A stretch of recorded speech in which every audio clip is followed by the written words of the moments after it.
বাংলার প্রাক্তন মুখ্যমন্ত্রী প্রফুল্ল চন্দ্র সেনের ১২৯তম জন্মদিবস পালিত হলো আরামবাগে। আর এই দিনটি শ্রদ্ধার সাথে পালন করলেন আরামবাগের নাগরিকবৃন্দ। আরামবাগ মহকুমা শাসকের কার্যালয়ের সামনে প্রফুল্ল চন্দ্র সেনের মূর্তিতে মাল্যদান করে এই দিনটি পালন করেন। তার কর্মজীবন নিয়ে নানান আলোচনা, গান সহ নানান অনুষ্ঠানের মাধ্যমে এই দিনটি পালন করেন বিশিষ্টজনেরা। কর্মসূচিতে উপস্থিত ছিলেন আরামবাগ পৌরসভার প্রাক্তন চেয়ারম্যান স্বপন নন্দী, বিভাংশু দত্ত, কাউন্সিলর প্রদীপ সিংহ রায়, হাসান ইমাম সহ বিশিষ্ট ব্যক্তিবর্গরা। এই বিষয়ে বিভাংশু দত্ত জানান, আরামবাগের কাছে আজ একটি গর্বের দিন।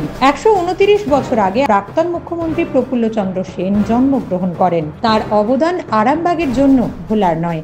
বাংলার প্রাক্তন মুখ্যমন্ত্রী তথা আরামবাগের গান্ধী, সর্বজনশ্রদ্ধেয় জননেতা প্রফুল্ল চন্দ্র সেন মহাশয়ের ১২৯তম জন্মদিন। সেই উপলক্ষে আমরা প্রতি বছরই তার জন্মদিন পালন করে থাকি। আয়োজক আরামবাগ নাগরিক মঞ্চ। আমরা দুদিন এখানে সমবেত হই, একদিন তার জন্মদিন, একদিন তার প্রয়াণ দিবস। উনি আরামবাগের গান্ধী অর্থে সত্যি আরামবাগের গান্ধী।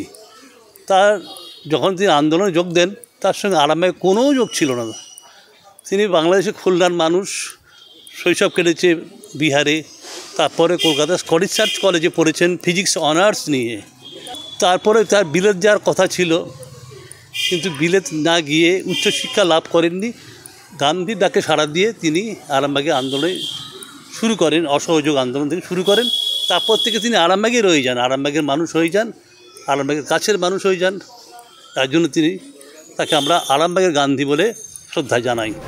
আরামবাগ পৌরসভার প্রাক্তন চেয়ারম্যান স্বপন নন্দী বলেন, প্রফুল্ল চন্দ্র সেন আরামবাগের জন্য গর্ব। তার নামে মেডিকেল কলেজ, তার নামে আরামবাগ রেল স্টেশন। তাই আজকের দিনে শ্রদ্ধা জানিয়ে এই দিনটি পালন করা হলো। আপনারা জানেন যে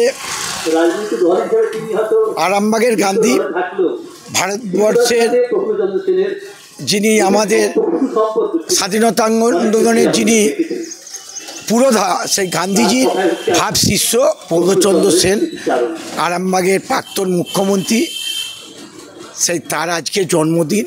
আমরা এসডি অফিসের সামনে যে মর্মর মূর্তি আছে, আমরা ওনাকে স্মরণ করলাম, ওনাকে মনন করলাম, ওনাকে সকলে মিলে আমরা আজকে শ্রদ্ধা জানালাম। কারণ উনি যেভাবে কাজ করে গেছেন, আমাদের মাননীয় মুখ্যমন্ত্রী মমতা বন্দ্যোপাধ্যায় যে রেল স্টেশন আরামবাগের প্রফুল্লচন্দ্র সেনের নামে তিনি উদ্বোধন করেছেন, আরামবাগ রেল স্টেশন। আরামবাগের যে মেডিকেল কলেজ, সেই মেডিকেল কলেজটা সেই প্রফুল্লচন্দ্র সেনের নামে মাননীয় মুখ্যমন্ত্রী নামকরণ করেছেন। তাই আজকে ওনার জন্মদিন আমরা এখানে যেমন পালন করছি, আগামী রবিবার জন্মতিথি মায়াপুর কল্যাণ কেন্দ্রে পালন করাবে। আমরা সকলকে সেখানে উপস্থিত হওয়ার জন্যে আমরা আপনাদের মাধ্যমে, আপনার আজ বাংলার মাধ্যমে বা আপনাদের যে নজরে টিভি আছে, বাংলা আছে, বা আরও যেসব আপনার সংবাদ দর্পণ আছে, তাদের মাধ্যমে যত সংবাদপত্র বা আপনাদের এই টিভি চ্যানেল বা আছেন, ইউটিউব আছেন, প্রত্যেককে আমরা অনুরোধ করব যে আপনারা, আপনাদের মাধ্যমে অনুরোধ করছি প্রত্যেকে যেন কল্যাণ কেন্দ্রে উপস্থিত থাকে। নিউজ আজ বাংলা, আরামবাগ। রোগীর সেবায় নিয়োজিত প্রাণ, চিকিৎসায় এবেগুনি একমাত্র নাম।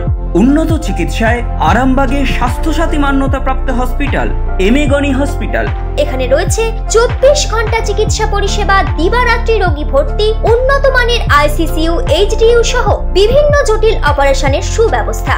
আমাদের ঠিকানা কোট রোড, আরামবাগ, হুগলি। যোগাযোগ 8640955066 অথবা 03211255222। এমেগনি হসপিটাল, আপনার সুস্থতাই আমাদের সাফল্য।